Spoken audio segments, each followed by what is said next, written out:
Jeg lige end kom der stadig propper i ørerne, der lader mig folk snakke om, men jeg kan ikke høre det.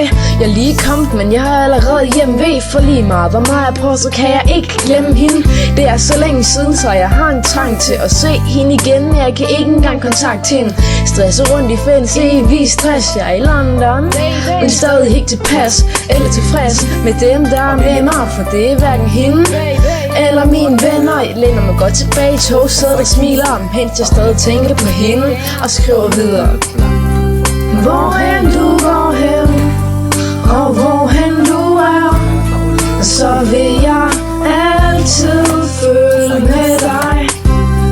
Du er det bedste jeg ved, og lige meget hvad, så vil jeg altid følge med dig. Jeg har masser at lave, men alligevel er jeg kedelig. Jeg vil bare gerne være alene og bare sidde lidt. Jeg ved ikke om hun savner mig eller tænker, men jeg ved bare at hun har det som andre ikke har. Forsvinder i min egen verden for en kort stund. Vil ønske at jeg bare var ved hende året rundt, men sådan hænger det ikke sammen, i hvert fald ikke nu. For vi bor hverken tæt på hinanden eller sammen endnu. Hvorhen du går hen, og hvorhen du er, så vil jeg altid følge med dig.